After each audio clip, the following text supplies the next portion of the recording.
Alors je commencerai par dire que Pentecôte est une fête juive avant d'être une fête chrétienne. Et ce n'est pas du tout un hasard si Luc fait coïncider les deux fêtes. Alors on peut se demander pourquoi. Quel est le lien entre ces deux fêtes? D'abord, que signifiait la fête de la Pentecôte juive en ce temps-là? Eh bien, on se remémorait la loi qui avait été donnée à Moïse au mont Sinaï. On célébrait les 10 commandements, plus précisément les 10 paroles que Moïse avait reçues de Dieu au mont Sinaï après la libération de l'esclavage en Égypte. Et c'est cela qui est intéressant. Ici, Luc dépeint le don de l'Esprit Saint avec la même mise en scène qu'au mont Sinaï. Comme au mont Sinaï, il y a le feu, il y a un grand bruit qui vient du ciel. Comme au mont Sinaï, il y a une parole qui vient du ciel. Mais cependant, il y a une différence. Au Sinaï, figurez-vous que les paroles sont données à Moïse et à Aaron seulement. C'est eux seuls qui montent au sommet du Sinaï. C'est eux seuls qui sont habilités à recevoir les paroles. Ces paroles qu'ils vont pouvoir transmettre ensuite au peuple, après coup, après être redescendus dans la plaine. Alors qu'à Jérusalem, tout se passe sur le même lieu et au même moment. Tous les pèlerins sont rassemblés autour des apôtres lorsque les apôtres reçoivent l'Esprit Saint. Autrement dit, tous ont accès aux paroles données. Et même si cela passe par la bouche des 12 apôtres, elles sont immédiatement entendues, comprises par tous ceux qui se trouvent là rassemblés. Et c'est cela, je crois, le plus merveilleux pour Luc, qu'il n'y ait plus de distance entre Dieu et les humains, que chacune et chacun comprenne dans sa propre langue ce que Dieu dit. Alors, en relisant ce récit, on se prend à rêver. Mais on redescend bien vite sur terre, si je puis dire, lorsqu'on regarde ce qui se passe dans notre monde, les frontières qui se ferment, les murs qui s'élèvent entre les peuples, les guerres qui font rage, les haines qui explosent ici et là.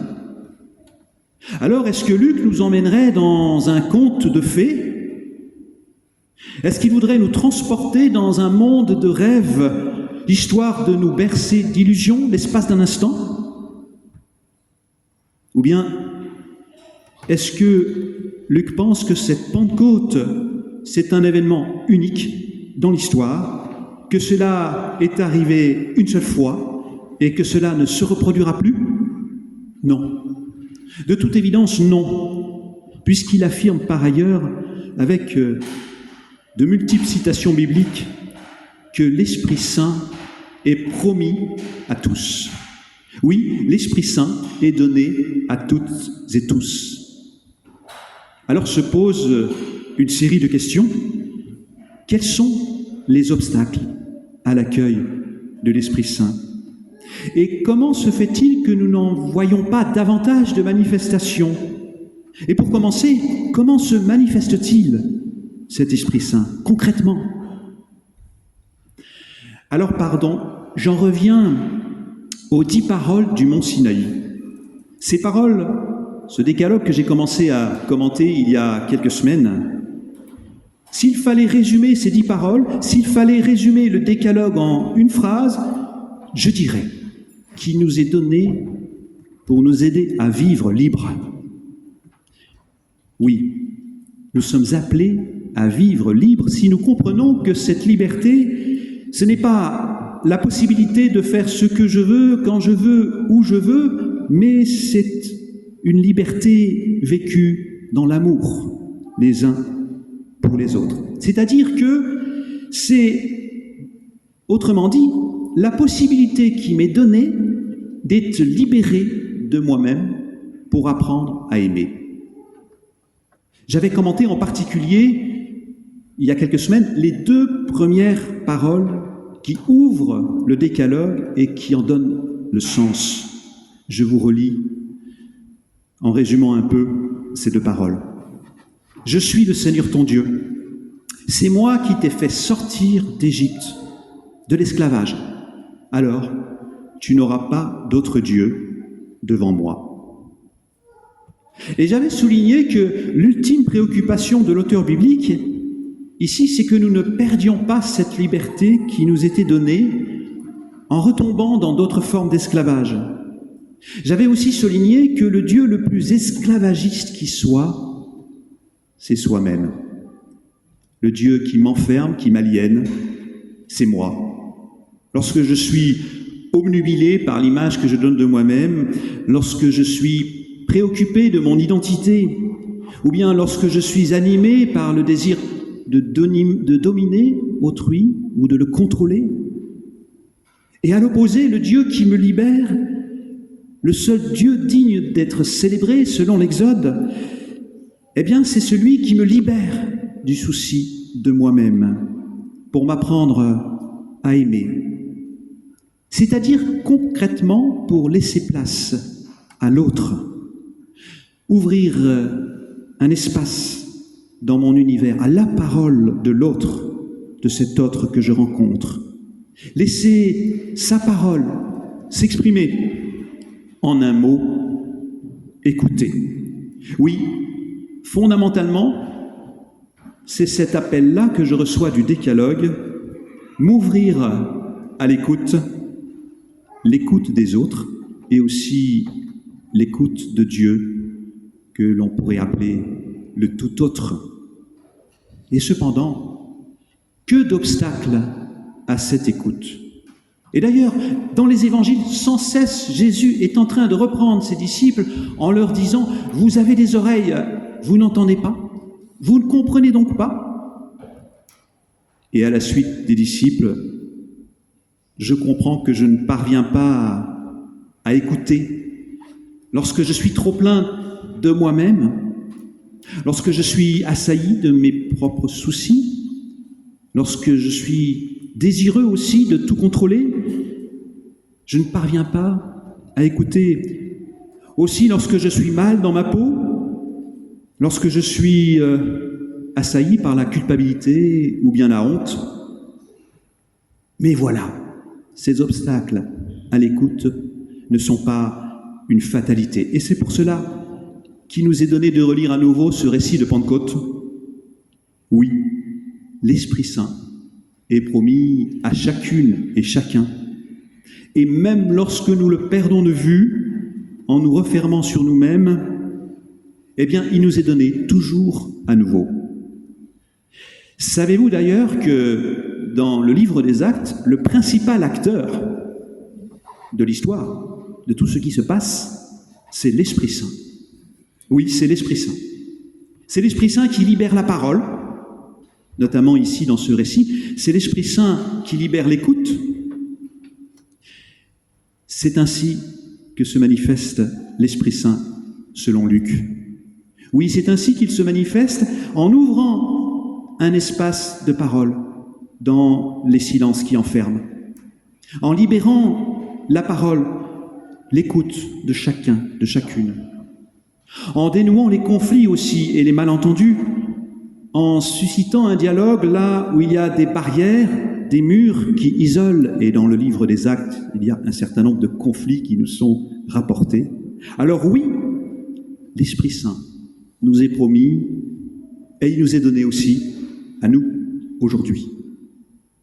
De telle sorte qu'il devient possible à chacune et chacun d'entendre la parole de Dieu dans sa propre langue, mais aussi de parler la langue des autres qui sont différents par leur culture, par leur mode de vie, par leurs croyances.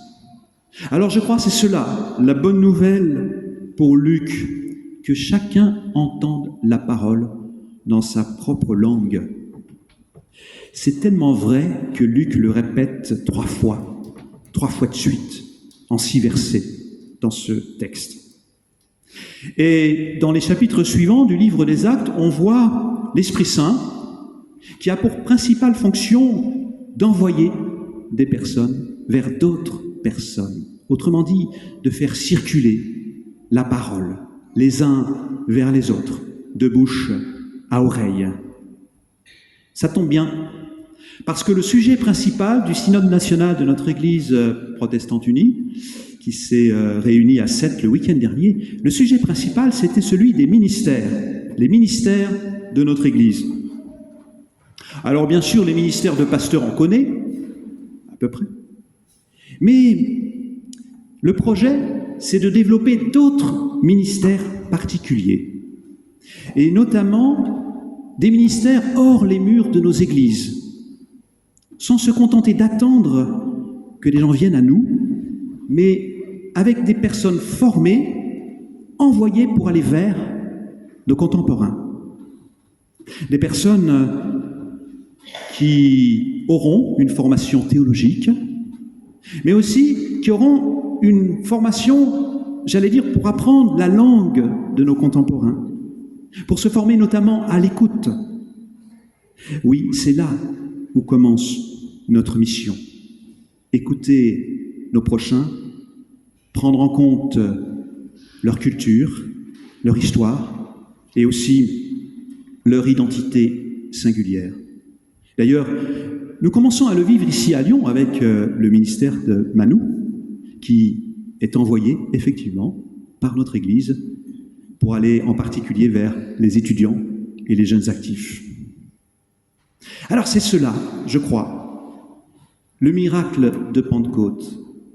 Parvenir à comprendre son prochain, à l'écouter, à prendre en compte son histoire. Oui, c'est cela le miracle de Pentecôte. C'est aussi ce que nous rappellerons dans un instant, au moment de la confirmation d'Emma. Nous rappellerons cela. Nous rappellerons que ce miracle de Pentecôte, c'est encore aujourd'hui. C'est lorsque chacune se sait accueillie, reconnue dans sa singularité. C'est lorsque on comprend son langage, ses préoccupations, sa culture, ses questions existentielles. Je crois que c'est cela qui émerveille les pèlerins qui sont rassemblés autour des apôtres à Jérusalem. Être rejoints dans ce qu'ils sont. Que Dieu soit celui qui les écoute, qui les connaît, jusqu'à pouvoir parler leur langue, jusqu'à se mettre à leur hauteur.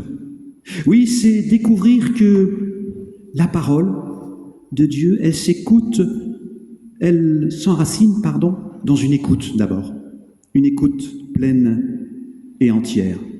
C'est aussi découvrir par conséquent qu'il n'y a pas qu'un seul langage. Lorsque l'on s'adresse à des personnes atteintes de surdité, la langue des signes s'impose.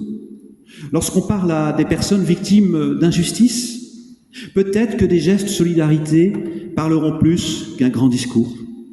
Ou lorsqu'on est au chevet d'une personne malade, peut-être qu'une main posée sur une autre main sera davantage que des mots. Petite parenthèse en écho à cela, dans le prochain numéro de la lettre de la lanterne, que vous allez bientôt recevoir, mais que j'ai eu le privilège de relire comme tous les relecteurs, eh bien vous allez découvrir un article rédigé par Maxence qui propose un temps de réflexion sur l'accessibilité de nos activités et en particulier de nos cultes pour les personnes qui ont un handicap ou bien, de façon plus générale, pour des personnes qui parlent un autre langage. Alors oui, je crois que c'est une façon de vivre l'esprit de Pentecôte, une façon parmi d'autres. Alors je fais cette prière avec vous. Seigneur, donne-nous ton esprit, aujourd'hui et demain. Libère-nous de l'égocentrisme. Ouvre notre écoute aux autres. Toi qui es venu toucher pour guérir, toi qui es venu regarder pour aimer, toi qui es venu appeler pour relever, manger pour communier. Inspire-nous aujourd'hui et demain, que notre témoignage se façonne dans l'écoute et la rencontre. Amen.